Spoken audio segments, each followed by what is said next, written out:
존경하고 사랑하는 우리 구독자 여러분 반갑습니다. 여러분의 천만 라디오 천회장입니다. 이제 또 한번 저녁 시간 맞이해서 여러분들에게 아주 재미있는 이야기를 한번 들려드릴게요.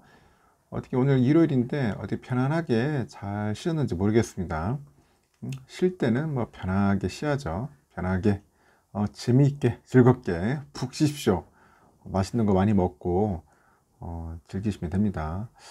근데 많이 먹고 뭐 뒹굴뒹굴 하다 보니까 좀 살이 찌긴 찌더라고 보니까 이게 순간 방심하면은 그냥 허리에 그냥 벨트가 생기더라고. 벨트. 여러분들은 벨트가 안 생겼는지 모르겠는데 천회장은 순간 방심을 하니까 벨트가 생기더라는 거죠. 하여튼 열심히 또 먹고 또 뛰고 해야 합니다.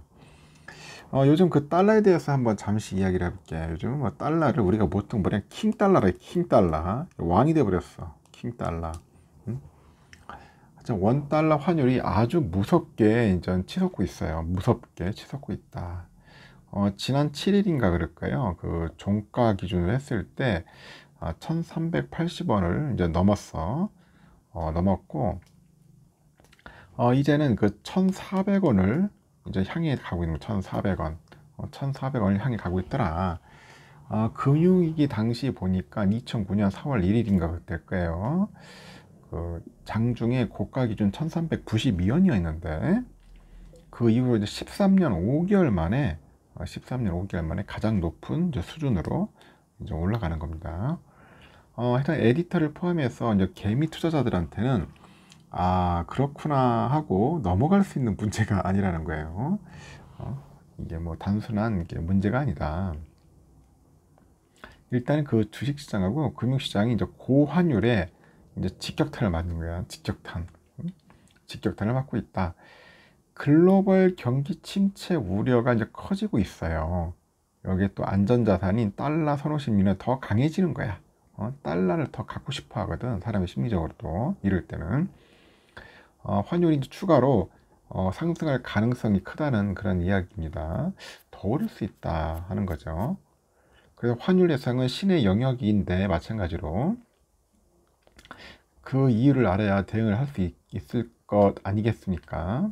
환율이 왜 오르는지, 킹달러 시대는 어떻게 투자를 해야 할지 한번 고민해 볼 필요가 있어요. 여러 이유가 이제 복합적으로 맞물려 있다고 합니다.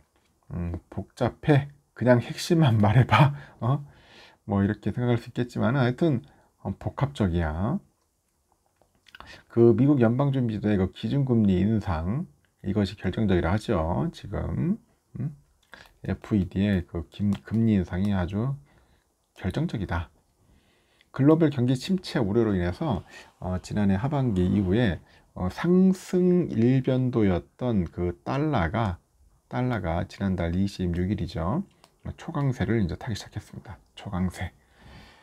그 무슨 일이 있었을까 한번 볼까요? 무슨 일이 있었을까? 이날 그 제롬 파월이 의장이 지금은 금리 인상을 중단하거나 멈출 때가 아니다. 그런 얘기를 해요. 그래서 기준금리 인상 기조를 이어가겠다는 점을 이제 분명히 이제 어필을 하는 겁니다.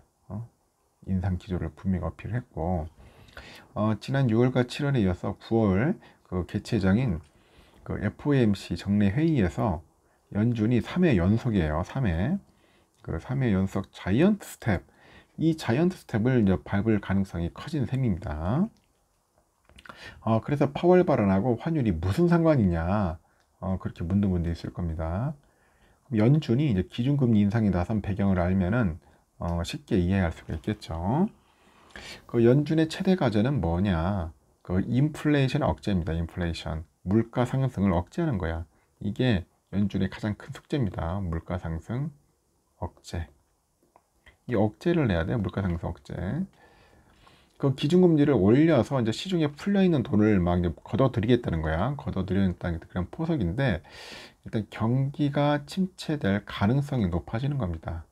돈을 걷어들이면은 유동성이 줄어들겠죠. 이러면 경기도 안 좋은데 굳이 한국 같은 신흥시장에 투자할 필요가 없다고 느낀 그 국제 금융 자본들이 그 투자 자금을 회수하는 겁니다. 투자 자금을 회수를 해버려. 그럼 해외 투자가 줄어들면은 국내에 있는 달러가 이제 줄어들게 되겠죠. 결국 환율 상승을 부추기는 악재로 작용을 하는 겁니다. 그래서 이제 한미 금리가 역전이죠. 역전이 되고요. 격차가 또 확대 가능성도 있어요. 그래서 환율 고공행진을 이끄는 요인으로 이제 작용을 하고 있는데, 현재는 미국이 연 2.25에서 한 2.5% 정도, 그리고 한국이 한 2.5% 정도의 그 정책 금리 상단이 거의 같아요. 여기서 연준이 9월에 자이언 틈에 나서면은 미국은 한 3%에서 3.25% 되겠죠. 그 정책 금리 상단이 우리보다도 0.75%나 높아. 미국 금리가 우리보다 높아요. 그 기준금리는 이제 시차를 두고 이 시중은행의 금리에 반영이 됩니다. 반영이 되는데, 단순하게 보자. 심플하게 말하면은 미국보다 이자를 덜 주는 한국은 결국 투자처로서 매력이 떨어지는 거야. 그렇죠. 아니, 미국이 금리를 더 주는데 미쳤다고 한국에다 투자를 하겠습니까? 당연히 미국으로 더 가겠죠, 돈이. 하여튼 연준의 그 강도 높은 통화 긴축 외에도 그 유로존하고 그 중국 경제에 그런 불안이 있어요. 그리고 지정학적인 약간 리스크 이런 것도 있고, 하여튼 안전자산 선호 관련해 가지고 달러 강세를 이끄는 요인이 되는 거야. 안전자산 선호 이런 것들이 결국 달러 강세를 이끈다. 그 현재로서는 원달러 환율이 떨어질 이유를 찾기가 힘들어요. 떨어질 이유가 없어. 그래서 원달러 환율이 한 1,500원까지도 치솟을 수 있다는 그런 관측도 현재 심심찮게 나오고 있더라고요. 다행히 킹달러 시대 투자 방법은 다양한데, 여러분들에게 뭐 한 가지 소개한다면은, 우선 직관적인 투자 방법이 떠오른다고 생각해서, 직관적 뭐야? 은행에서 원화를 달러로 환전해 가지고 집안 장롱에다 고이 모셔두는 거야. 이때 환전 수수료는 생각해야겠죠.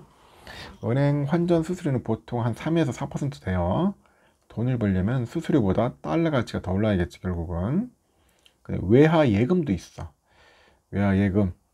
보니까 외화 예금 이자율이 0%였는데 많이 올랐다고 하네요. 그 하나은행의 경우 보니까 한 달만 맡겨도 2.35% 정도, 6개월이면 3.29, 1년이면 3.61%의 이자를 준다고 합니다. 은행마다 다르니까 한번 확인을 해 볼 수 있어요. 달러 외화 예금도 있다. 그 은행 가기가 귀찮은데 뭐 다른 방법은 없는가 봤더니, 또 달러가 있다면은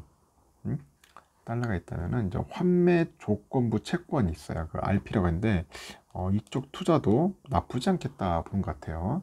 그 달러 RP는 그 증권사가 보유한 달러 표시 채권을 이제 투자자에게 팔아요. 그리고 일정 기간이 지난 뒤 약정 가격으로 다시 증권사가 다시 사들이는 거야. 그 증권사에 따라서 다른데, 수익률은 세전 기준 했을 때 2.7에서 한 3% 정도 초반까지 다양하다고 합니다. 그리고 예금자 보호 적용 대상은 아니야. 예금자 보호 대상은 아니다. 보다 적극적인 투자 방법을 생각한다면 달러를 추종하는 또 ETF도 대안이 될 수 있다. ETF. 그럼 ETF는 주식처럼 쉽게 사고 팔 수 있는 장점이 있는데, 달러가 오른 만큼 수익도 늘어나겠죠. 대표 상품 하나가 코덱스 미국 달러 선물 ETF의 수익률인데, 8월 기준 벌써 20%에 육박한다네요. 환전 수수료는 없어. 다만 세상에 공짜는 없는 거예요. 연 0.2에서 0.4%대 운영 수수료, 그리고 매매 차익에 15.4%의 배당 소득세가 있어요. 이런 걸 참고하셔야 합니다. 해외 주식 투자의 비중을 늘리는 선택지도 있는데, 이제 기술주 조정이 끝났다는 분석이 나오면서 일부 투자자들은 미국 주식 투자에 적극 나서고 있어요. 다만 이 방법은 위험 부담이 크겠죠. 보면은 이 외에도 뭐 보험료 납입과 이제 지급이 달러로 이루어지는 달러 보험 투자도 있다면 달러 보험, 그 보험사의 환전 특약 서비스 등으로 해가지고 원화로 가입해도 달러로 보험료 납입이 이루어지는 만큼 직접 환전하지 않고 원화로 환테크를 할 수 있다는 장점이 있습니다. 다만 환율 변동으로 인해서 위험이 고스란히 가입자에게 돌아갈 수 있고요. 초기에 수수료를 많이 떼기 때문에 중도 해지 시 큰 손해를 감수해야 한다는 단점도 있습니다. 그래서 올해 그 말까지는 최소 올해 말까지는 강달러 추세가 이어질 것 같아요. 지금 보니까 그리고 미 연준이 금리 인하 속도 조절에 나설 가능성을 제기하면서 달러 가치가 떨어질 수 있다는 분석을 내놓는 사람도 있는데, 유럽이 에너지 대란으로 경기 침체 가능성이 커지고 있고요. 미국 내에서도 주택시장 침체 징후가 현재 감지되고 있다, 그런 이유도 있습니다. 그래서 앞으로 달러 가치가 떨어질 거라는 그런 판단을 내렸다면은 미국 달러 선물 지수의 그 일일 수익률이죠. 일일 수익률을 역으로 추정하는 ETF에 투자하면 된다는 거죠. 실제 일부 개미들은 달러 가치 하락에 배팅하는 것 같아. 또 개미들이 8월 들어서 코덱스 미국 달러 선물 인버스 ETF를 순매수한 금액이 7월 순매수액 대비했을 때 2배고 지난해 8월에 비해서는 30배 이상 급증했답니다. 30배. 당연한 이야기지만 선택은 여러분들의 몫입니다. 그러니까 지금처럼 환율 변동성이 큰 시기에는 그 어느 때보다 신중하게 투자해야 한다. 그게 전문가들의 조언이라고 하면 될 것 같아요. 하여튼 지금 앞으로는 킹달러가 조금 갈 것 같습니다. 킹달러. 여러분도 참고하시고 달러에 관심 있는 분들은 한번 공부해 보시길 바라요.